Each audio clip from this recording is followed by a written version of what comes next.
शिजुरो अपने विंडो से ये सारी बातें सुन रही होती है और भावुक होकर वो उन दोनों के पास चली जाती है। वो काजुया अपनी गर्लफ्रेंड होने का मैसेज करने लगती है और लेक में आने के लिए माफी मांगती है। वो कहती है कि खाना बनाते बनाते देर हो गई। नाका में उसे देखकर वो खुश हो जाती है। जहाँ पे वो काजुया से कहती है कि अगले बुधवार को वो चिजुरो के साथ उससे मिलने जरूर आए। इसके बाद काजुया चिजुरो को हर बुधवार 1 घंटे के लिए उसकी गर्लफ्रेंड बनने के लिए भी सजेस्ट करता है। वो मान भी जाती है, लेकिन वो यह नियम बना देती है कि वह कॉलेज में कभी उससे बात नहीं करेगा और ऐप में भी कभी उससे कांटेक्ट करने की कोशिश नहीं करेगा। अब लेकिन कॉलेज जाते हुए काजुया की टक्कर उसकी एक्स गर्लफ्रेंड मामी से हो जाती है। वो उसे देखता रह जाता है और सोचता है कि वो कितनी सुंदर है। अपने बुधवार को चिजुरो और काजुया दो दादी के पास हॉस्पिटल में जाने लगते हैं। दादी से मिलकर आते समय काजुया के दोस्त योशिकी और शोन उन्हें देख लेते हैं। उन्हें विश्वास नहीं होता कि काजुया ने इतनी सुंदर लड़की पटाई। वे लोग काजुया को सेक्स मैच करने की सलाह देते हैं क्योंकि इतनी सुंदर लड़की से ढूंढने के बाद उसे बाकी लड़कियों के साथ मजाक कभी नहीं आएगा और उसकी लाइफ बर्बाद हो जाएगी।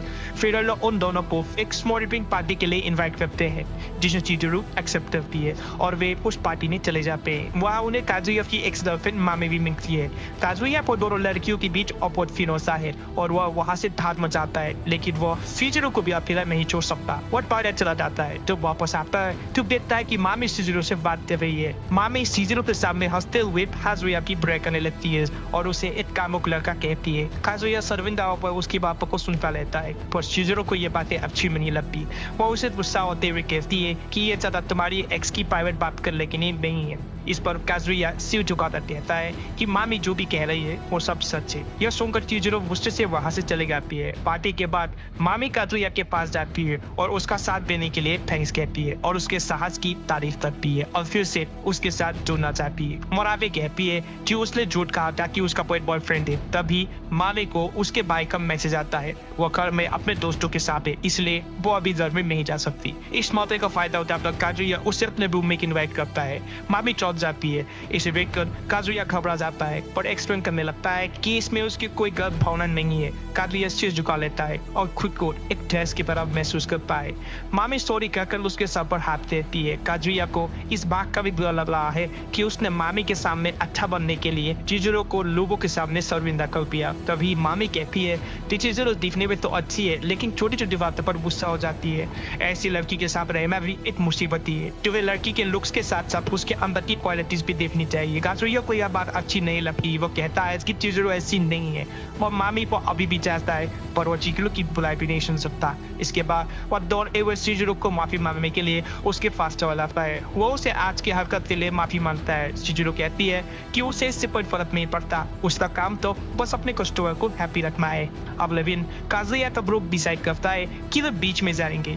मामी भी उनके साथ जाना चाहती है। उसे देखकर काजुया थोड़ा नर्वस हो जाता है। काजुया के दोस्त उसे चिजुरो को बुलाने के लिए कहते हैं पर वह बहाना देते हुए कहता है कि वो अभी नहीं आ सकती। इधर मामी सीक्रेटली अपने किसी दोस्त को मैसेज करते हुए कहती है कि काजुया ने ब्रेकअप के 1 महीने के भीतर ही दूसरी लड़की बुला ली है, लेकिन वो उनका भी ब्रेकअप करके रहेगी। फिर वो काजुया के पास जाती है और कल की अपनी हरकत के लिए माफी मांगती है और उनके बिताए हुए सुनहरे पलों को काजुया को याद दिलाती है। भावुक होकर काजुया उसे अपने और चिजुरो के रिलेशनशिप की सच्चाई बताने ही वाला होता है कि तभी वो अपना चिजुरो को भी उसके दोस्तों के साथ देख लेता है। चिजुरो यहाँ अपनी दूसरी पर्सनैलिटी इचिनो बनकर आई है। कॉलेज में सभी उसके इसी पर्सनैलिटी को जानते हैं। काजुया को छोड़ किसी को पता नहीं कि इचिनो ही चिजुरो है। काजुया अपने माइंड को शांत करने के लिए बाथरूम में चला जाता है। तभी चिजुरो भी बाथरूम पे यहाँ आती है। उसे देख काजुया उसे अपने बाथरूम में खींच लेता है और वो उसे बताता है कि वो मामी से फिर से रिलेशनशिप में जुड़ने की कोशिश कर रहा है, इसलिए चिजुरो उससे गुस्सा ना हो। इसे सुनकर चिजुरो उसे चिल्लाते हुए कहती है कि तुम सिर्फ मेरे कस्टमर हो। तभी मामी बाथरूम के बाहर आती है और काजुया को बुलाने लगती है। काजुया बाहर निकलता है और घबराते हुए कहता है कि वो बाथरूम में अकेला है। मामी को लगता है कि वो झूठ बोल रहा है। वो दरवाजा को बाथरूम के अंदर झाँकने ही लगती है। तभी वहां से चिजुरो बाहर निकलती है। काजुया के दोस्त भी वहां आ जाते हैं और उनसे ग्रुप होकर देखने लगते हैं। काजुया बात करते हुए कहता है कि चिजुरो यही पास में कहीं आई थी तो मैंने उसे मिलने के लिए बुला लिया। मामी चिजुरो को अपनी कल की हरकत के लिए माफी मांगती है, लेकिन अंदर से बस चिजुरो को वहां देखकर बहुत गुस्सा है। फिर ये लोग बीच में वापस जाते हैं। सीवे न आते हुए अचानक एक कोने से मामी काजुया को बुलाती है। वो उसे कहती है कि पाविन ने उसका ब्रेसलेट कहीं खो गया है। वो उसे ढूंढने में उसकी मदद मांगती है। वे दोनों उसे ढूंढने लगते हैं कि तभी ऐसी स्थिति आती है कि मामी उसे किस कर देती है। किस करने के बाद मामी काजुया पर माफी मांगने लगती है और कहती है कि वो खुद फोकस करने से नहीं रोक सकती। फिर लोग अपने ग्रुप में वापस जाते हैं और स्टार्स खेलने लगते हैं, लेकिन काजुया के दिमाग में वो 21 वाले बात मंडराती रहती है। तभी काजुया को अपनी ग्रैंड माँ पर कॉल आता है। वो कहती है कि उस हॉस्पिटल से डिस्चार्ज कर दिया गया है, अब वो किसी भी वक्त उन दोनों से मिलने आ सकती है। यह सुनकर काजुया को दिमाग चकरा जाता है। काजुया के दोस्त शिजुरो के बारे में उससे पूछने लगते हैं। तभी काजुया खड़ा होता है और उन्हें बताता है कि वो लोग ब्रेकअप कर रहे हैं। यह सुनकर उसका दोस्त युशिकी बहुत गुस्सा हो जाता है और उसे एक मुफ्त माजर दिया देता है और कहता है कि तुम्हारे घटिया रवैये की वजह से नहीं शिजुरो ने तुमको बम किया होगा।